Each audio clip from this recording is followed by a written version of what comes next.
Welcome to PropTech Pulse, the podcast that takes the pulse of prop technology in multifamily. I'm your host, Shelley Robinson, and each week we'll be diving deep into innovations, challenges, and the future of work in property technology and multifamily.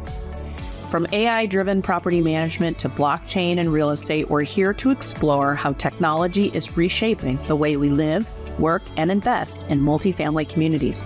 Whether you're a property manager, a tech entrepreneur, an executive, or even simply curious about the future of living spaces, PropTech Pulse is your weekly dose of insights and inspiration. So let's sync our rhythms and get on with the show. It's time to take the pulse. Welcome to another episode of PropTech Pulse. I'm Shelley Robinson, and today we have with me Caren Maio and Lucas Bourgeois, and they are with 100. Caren is a groundbreaking multifamily PropTech leader. She is a recognized thought leader, previously served as the president of Moved, entrepreneur in residence at Camber Creek, and co-founded Funnel, where she was also CEO. Beyond leading the charge at 100, Caren is an advisor to NYU's Female Founders Fellowship and sits on the advisory board of Fordham University's Real Estate Institute. She's been named one of Inc.'s 15 Women to Watch. Caren is also celebrated as Metaprop's Mentor of the Year and honored as the Leading Entrepreneur Award in PropTech. Welcome, Caren. Thank you for having me. And Lucas and I actually had the pleasure of working together at RealPage. He is the head of growth and founding partner at 100, where he brings over a decade of expertise in scaling PropTech solutions and building industry-shaping relationships. Totally. A multifamily industry leader and 8-time President's Club, Lucas has driven success at companies RentPath, Knock, Updater. He is also an active force in Florida's multifamily community, a graduate of Florida's leadership Lyceum. Am I saying that correctly? Got it. Oh, wow. I'm doing good today. And he has held key roles in the Bay Area and First Coast Apartment Association. He's been named Associate Volunteer of the Year by the First Coast Apartment Association, and Lucas continues to advance 100's mission with his strategic vision and deep dedication to the industry. Welcome, Lucas. Very excited to be here today, Shelley. So I have to know, how did you two end up working together? So funny, Shelley. It was like a chance meeting. It was, it took time, I think is the short answer, right? We first met at a conference, I guess 2-3 years ago, something 2 years like ago. Two. Yeah, this one's holding court. He has folks around him. He's the life of the party, right? That sounds about right. And someone was like, "Oh, that's Lucas. You two should really meet." And I was like, "Oh," it was one of those things where we were these fierce, formidable competitors from his days with Knock, my days with Funnel. But long story short, we met and we really hit it off. I remember walking away that day and I was like, "Oh man, I really like him." And we had a really good conversation. And another year passed. And, didn't think, thought of him, but we didn't run into each other. Then we run into each other again at OpTech last year. Happy anniversary, Lucas. And we started talking and things really started to pick up where it was we were talking about issues facing the industry, jumping back in and how much fun it was to be a part of something groundbreaking. And yeah, one thing kind of led to another where we just kept talking and it really gained traction. And we're let's try to take another swing at multifamily tech, but let's do it together this time. I love that when you get two people together and you have that synergy, it's so rare. And kind of how did it evolve into we're going to start 100? I can kind of take this one, Caren. So I feel like we kind of organically met again at OpTech and just started talking. And Caren was like, "I have a lot of my friendlies coming to me and asking about fraud and various other things." And we kind of it was this organic thing. We're just like, let's team up, 2-time competitors. Let's tackle something together. And when I say competitors, fierce competitors. I did not want to have Caren on my LinkedIn. We just were enemy, right? But we decided to really we wanted to do something from the ground up and have it be a true multifamily problem and not a nice to have product, but a need to have product, right? Something that's going to be groundbreaking, that's keeping our partners up at night, and a solution that's going to solve for it. The second thing was the reason why I wanted to partner with Caren is her track record, right? Just like what she's done. But I'm learning so much from various aspects of this business that I've never learned. And starting a company from the ground up is totally different than entering when there's a certain number of units on or a certain number of revenue, right? So this is just a totally different venture for us. And I'll kick it to Caren to kind of explain why fraud and why we went down that route. But go ahead, Caren. Yeah. Why fraud? Why fraud? Well, it's the single biggest issue in multifamily right now. I mean, we might be biased, but I feel like that's also been proven by, Lucas and I did a bit of a roadshow and spent a lot of time really vetting it to say, hey, what are some of the biggest things, like top 2 or 3 things you're trying to solve for this year? It was fraud. It was debt, which really is a, kind of like the output, right, of fraudulent activities. And then, a mystery third, right, depending on who we were speaking to. So we felt like, man, we're really solving something that's not just of the moment, but really this big, hairy, audacious problem that is yet to be solved. And that was really important to the two of us. When we were thinking through like, hey, we want to go take a big swing. Lucas wanted to jump in and like join me on something literally from the ground up. We had to feel like the juice was worth the squeeze, So when you think about how it's affecting multifamily, I mean, there's studies that show it. NMHC put out some data earlier this year. Over 93% of all operators have dealt with fraud in the past year. So when you think about that, I mean, that's pretty mind-boggling stuff. It is. And I think certain markets, it's pretty pervasive. I hear Atlanta is actually one of the hot markets for fraud. Through the roof. Yeah. Yes. I mean, yeah, like we've spoken to customers and the majority of applications coming in, getting denied and whatnot because of fraud. It's so detrimental. I mean, like the average eviction is like $25,000 and you have multiple of those in a month or a year and it just like completely impacts financials. And then you even have, I think, slow court systems in other markets too, which then make the cost and the downtime and the lost revenue even a longer tail cycle to recover from. So hitting on that NOI really hard. Yeah. So really right, like solving a big meaty problem like that. Big meaty problem. It's tell me a bit about kind of what sets 100 apart in the fraud solution. I'll jump in and then Lucas can keep me honest. But I really, we spent a lot of time trying to understand, okay, well, how are we currently solving for this or attempting to solve for this as an industry?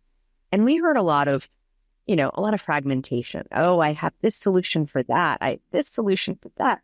And, those solutions started to add up. And not only were they expensive, but they were disjointed. So it was, I have my team going here, then pop in here, and it was very like swivel chair. More with that experience, and it was an expensive proposition. So we felt like, okay, we want to be able to do better. And we really want to be able to solve fraud in a much more holistic way, right? So that's identity, that's financial, that's background, that's the full end-to-end screening process to ultimately take that work off the teams and really delegate that to us. So that's number one. Lucas, I'll let you keep me honest here with maybe some of the other things, but we feel like that in and of itself is just, it's very refreshing and it's unique. I think like 2 other differentiators is Clear, the Clear partnership, right? So we are bringing, if you can fly in the skies and you're safe in the skies, you are safe here in the apartments, right? So we're bringing that technology to multifamily. It's not something that's been built from scratch, right? They have done this over the years. Basically, think about TSA PreCheck. When 9/11 hit, this was formed. It's really to help protect our skies. And this technology is phenomenal with what it's doing. And we're bringing that to multifamily to basically, if you don't pass ID, you're not passing go. And the second is there's a price per unit fatigue in multifamily and not giving away the cards, but like we're just changing that model. And it's going to be a big game changer when it comes to stacking hands with operators to be able to really, truly be a fraud solution that's not breaking the bank. I love Clear. I'm a member, and I love the efficiency you're creating. Right now, the other team in the industry is the challenge of retention and attraction for staffing. So if you're providing savings on time and efficiency and taking things off the plate of community managers or assistant managers or leasing specialists, that's also a big problem. Solving big problems. That's the goal, always. So I want to kind of talk about AI and machine learning. How do you see AI and machine learning transforming property management? It goes back to that staffing thing. So yeah, I think even like popping up like outside of what we're working on, even outside of the fraud category, I still think we're in the early innings of AI and its application inside of property management. I feel like so much of AI over the past several years was really applied to, sorry, Lucas, I'm going to use the word top of funnel activities.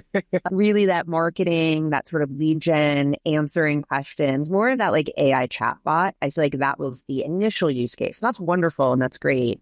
And there are additional workflows that are being done manually right now that are very labor intensive, whether it's on the ops side, maintenance side, et cetera. There's a whole host of other activities that happen after the leasing process that having a level of automation, leveraging AI, extracting information to make better decisions, all like middle of the fairway use cases, right? And I think we're going to start to see property management leverage kind of beyond leasing into some of those other areas. I agree with Caren. And I think at the end of the day, like if you're not implementing AI in multifamily these days, it's you're really a lagger behind the scenes. It's going to be critical to the future of multifamily. It is. And one of the conversations I seem to have quite often, it feels like the vendors are ahead on the understanding and the use of AI. And then the industry itself is, and it reminds me of when digital marketing started, and it was kind of the mystery meat of digital marketing. I think we're in the mystery meat of AI phase for multifamily operators and owners. Do you have any suggestions for operators and owners on how to embrace AI more or get their arms around AI more? And I'll jump in. I would say generally spending time with your team around, hey, like really separating what is the highest and best use of their time and what really requires, because I really do think a common misconception around not just AI, but any sort of automation or just innovation technology in general is that natural tension and fear where like, oh, is this replacing me? And I really think when technology is used well, it's augmenting efforts. So, and again, that's just my personal belief. And I think where you see AI working really well is helping to automate, helping to extract insights for some of the more manual labor-intensive work. There was a really great quote. I'm probably going to butcher it, but it was something around how we shouldn't be afraid of AI replacing us. We should be afraid of being replaced by people who use AI well. It's that skill set enhancement, right? Getting comfortable and confident with the change it's bringing. Exactly. Yeah, I agree with that as well. What do you believe is the most underrated solution in PropTech right now? I can take this one. I think it's some of the less sexy solutions that are out there, right? So like your back of the house maintenance solutions where that is critical to having multifamily and like an operation when it comes to being able to lease apartments, but it's not necessarily the forefront of a lot of people's minds at times. And I think it's a forgotten industry where it's like, hey, a lot of technologies, like you have your marketing product or your CRM or all these other things that are out there and flashy, but the things that are keeping the bones together and basically like making the train arrive on time is the solutions that are the multifamily maintenance solutions. So I think that that's something that's critical to any business. If you're operating a multifamily organization, you have to have your maintenance tools that are allowing the teams to work efficiently and service the residents. Operational efficiency. That's the good, like that's the sexy stuff. It's the stuff we don't always talk about. It's not always like the shiny and bright stuff, but Lucas is absolutely right. It's like stuff that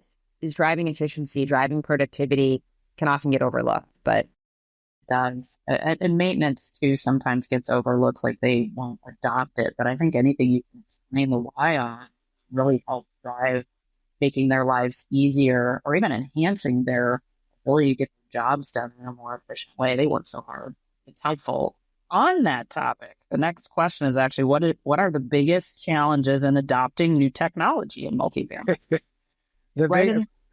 Being somebody that has sold PropTech technology for a while, I think this is like a multiple prong answer. So a lot of the challenges, one, there's various stakeholders that you have to kind of corral to make a decision, right? So you understand this all quite well, but you have your operations, your marketing, your technology, and they all have to agree on the solution and move it forward. And then it's once it's agreed on, it's the implementation. So getting dedicated resources to implement, getting training, making sure the teams are using the technology to the utmost potential. And a lot of times, if you don't get those resources, it can fail. So I think that's a big challenge, right? So A, adoption and getting all stakeholders buy-in, but B, getting implementations and the dedicated resources to actually roll out. I think every organization is a little bit different too.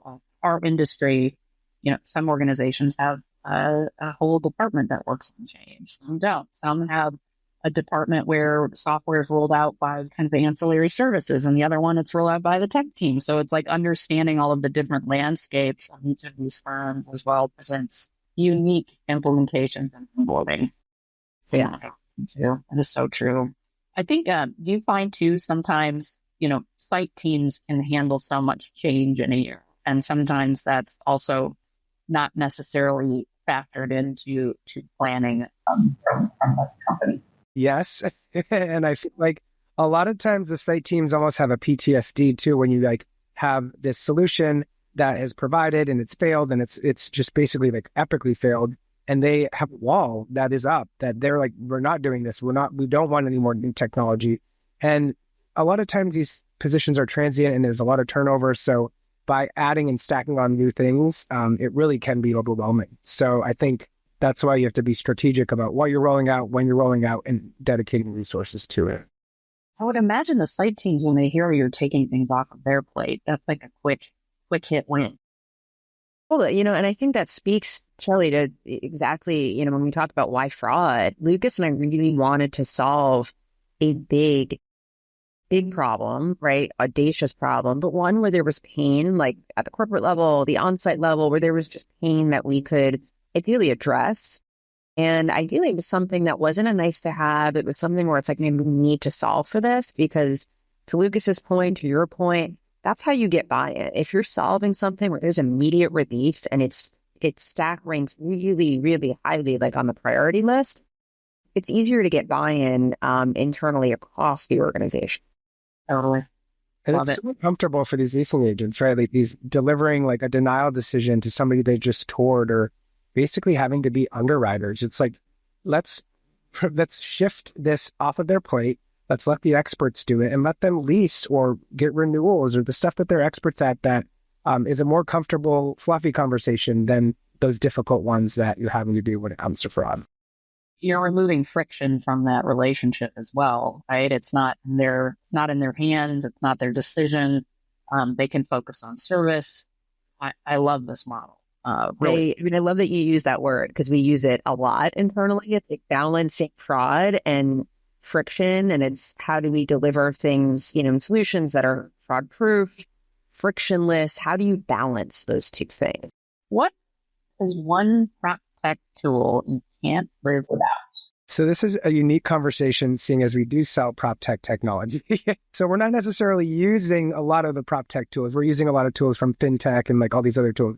But as far as a PropTech tool, like personally, I think tying it back to AI, I think that AI is something that's going to be the future. We all know that. But like me personally, ChatGPT, I'm in it 20 times a day.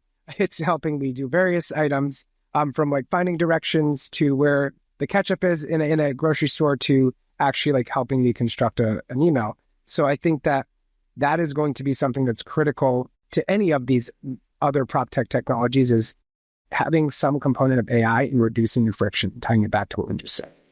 Love that.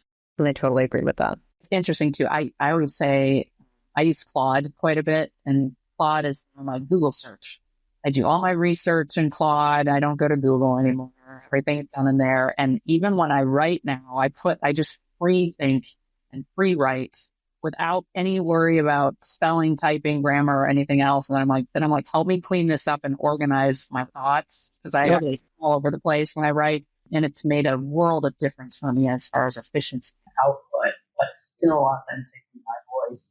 I'm a big advocate for AI efficiency in my role as well. Totally. Even the search and discovery process, like Shelley, to your point, it's replaced, Google search, right? You talk about that. It's sort of the new sort of search process, new discovery is like things come to you versus you're going out, doing all of the work, sorting through the search results. So it's, yeah, I mean, I just echo what both of you just said. It's become a primary tool. It's become a daily tool that I'm using. The efficiency it provides, like I can cut hours out of like just, it really does help kind of narrow. Use it for agenda development. Yeah. Help me with timing, help me with this is what I want to cover. Like, it's like, it takes all of that, what I call like the low value admin out of the day, and lets me be more focused on my actual execution. Totally. Well, you're using it well. I think that's how it's intended. It is. And so on that note as well, what's one bold prediction for multifamily and PropTech in the next 10 years? That's such a good question. I feel like, and this sort of, touches on some of what we've been talking about so far, the way we work. I think that's going to fundamentally change. And I think tools like AI, tools like 100, I think it's going to change, kind of flip the script on the process. Like Lucas and I say all the time, like people are going to look back and say, remember when we used to screen people that way, right? Instead of the 100 way, right? Or remember when we used to perform all these different jobs, whereas now we're specialists. So I think we're going to start to see the way we work, the processes we run completely flip on its head.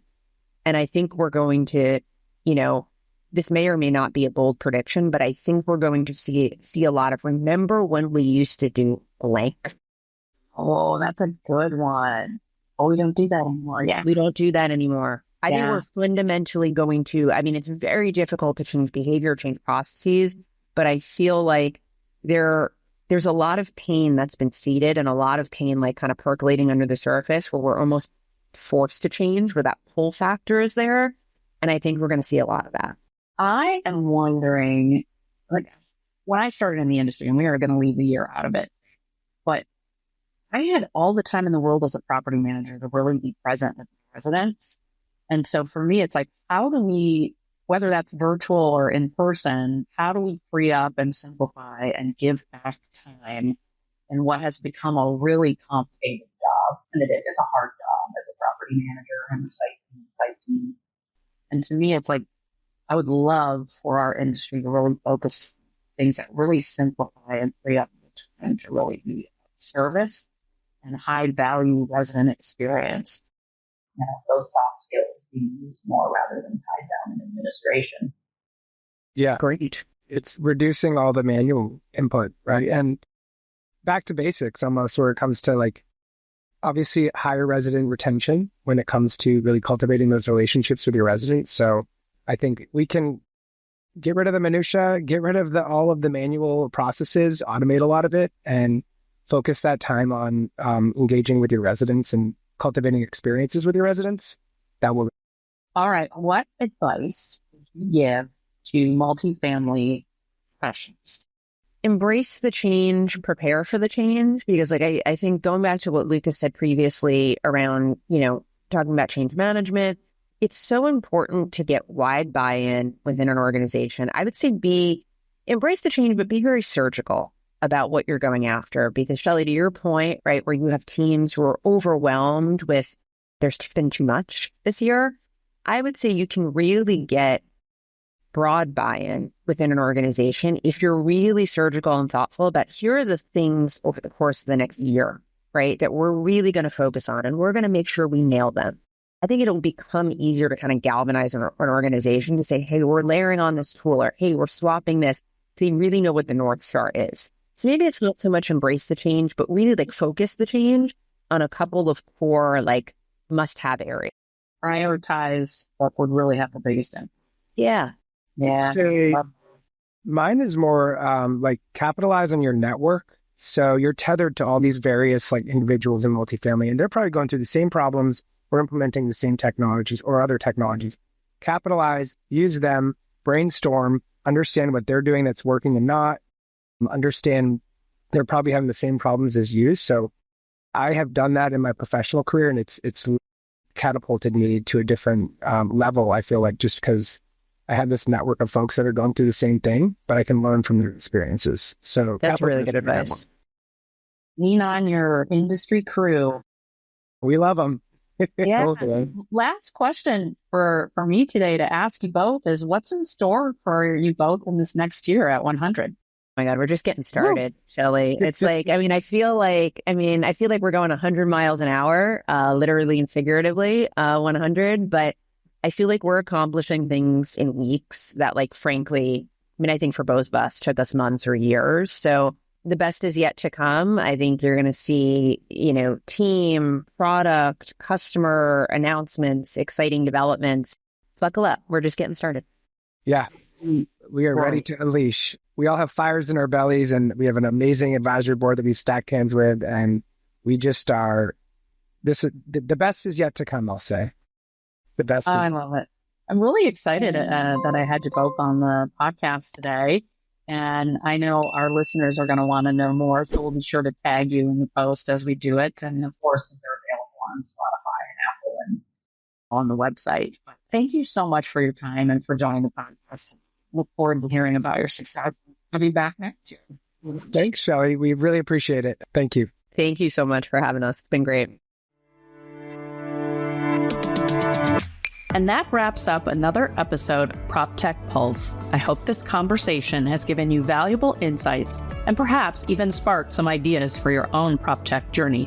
Remember, the future of multifamily is being written right now with every technological advance and innovative solution. So stay curious, stay connected, and keep your finger on the pulse of PropTech. If you enjoyed this episode, please subscribe to PropTech Pulse on your favorite podcast platform and share this along with your colleagues.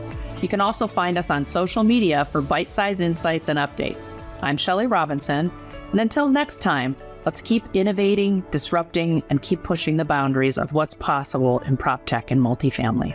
Let's build it together.